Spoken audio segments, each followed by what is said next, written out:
Pada kesempatan kali ini, kamu akan menyaksikan penjelasan terkait dinamika UNFCCC sebagai tata kelola global. Sebelum itu, kita harus sama-sama tahu apa yang dimaksud dengan perubahan iklim. Yuk, simak penjelasannya. Perubahan iklim adalah perubahan signifikan yang terjadi pada kondisi iklim bumi rata-rata selama beberapa dekade atau lebih.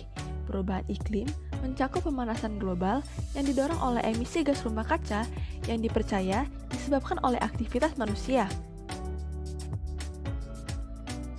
Sebagai upaya pencegahan perubahan iklim tersebut, pada Juni 1992, 154 negara di dunia bersama-sama menegosiasikan dan menyepakati pembentukan United Nations Framework Convention on Climate Change sebagai kerangka kerja bersama dalam menangani isu perubahan iklim.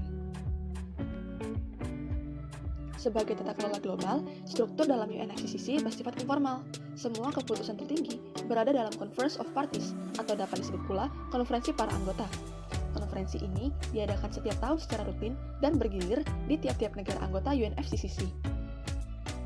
Meski demikian, sejak tahun 2018, UNFCCC memiliki struktur formal berupa badan eksekutif yang bergerak di bawah Sekretariat Perubahan Iklim PBB.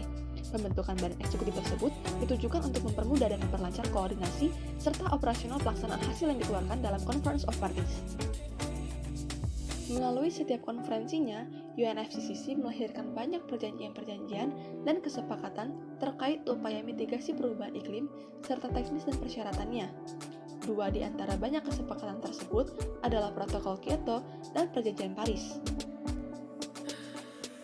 Protokol Kyoto merupakan perjanjian internasional terkait perubahan iklim yang dibentuk di Kyoto, Jepang pada 11 Desember 1997 dan mulai efektif pada 16 Februari 2005.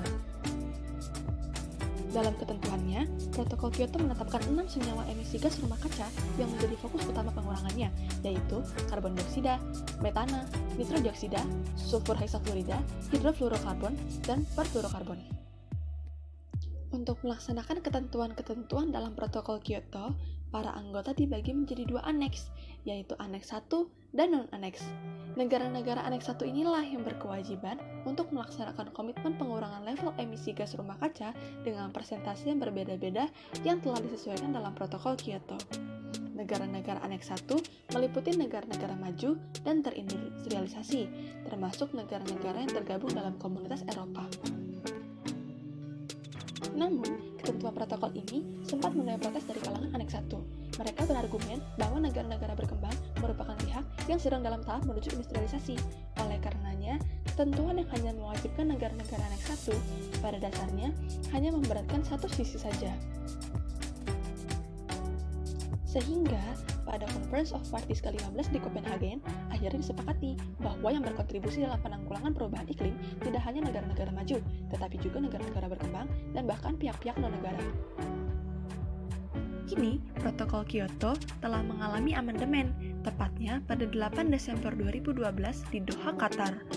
Amandemen ini meliputi komitmen-komitmen baru bagi negara-negara Aneks 1, pembaruan daftar emisi gas rumah kaca, dan segala perubahan yang pada umumnya memperbarui komitmen dalam pelaksanaan Protokol Kyoto periode pertama untuk dapat diterapkan dalam pelaksanaan komitmen periode kedua, yaitu Januari 2013 sampai Desember 2020. Berikutnya adalah Perjanjian Paris. Perjanjian ini dibentuk pada Desember 2015 dalam Conference of Parties ke-21 yang diselenggarakan di Le Bourget, Prancis. Kota ini berlokasi sangat dekat dengan kota Paris, oleh karena itu, perjanjian ini dinamakan Perjanjian Paris. Tujuan utama dalam Perjanjian Paris adalah untuk mempertahankan suhu rata-rata global di bawah 2 derajat Celcius di atas level praindustri, serta membatasi kenaikannya agar tidak melebihi 1,5 derajat Celcius. Berbeda dengan Protokol Kyoto, dalam perjanjian ini, semua negara anggota tanpa terkecuali harus menentukan, merencanakan, dan melaporkan agenda kerja mereka sebagai kontribusi terhadap upaya mitigasi perubahan iklim. Dalam kata lain, perjanjian ini tidak menetapkan capaian khusus bagi setiap anggota, namun capaian agenda yang dilaporkan pada tahun berikutnya haruslah melebihi capaian agenda pada tahun sebelumnya. Melalui kedua perjanjian tersebut, dapat diketahui bahwa manajemen proses dalam UNFCCC dapat berasal dari banyak arah. Dalam protokol Kyoto, proses bersifat top-down, sedangkan pada perjanjian Paris tercermin proses yang bersifat bottom-up. Jika dibandingkan, proses seperti apa yang menurut kamu paling efektif? Berikan komentarmu di bawah ya. Video kali ini sampai di sini dulu.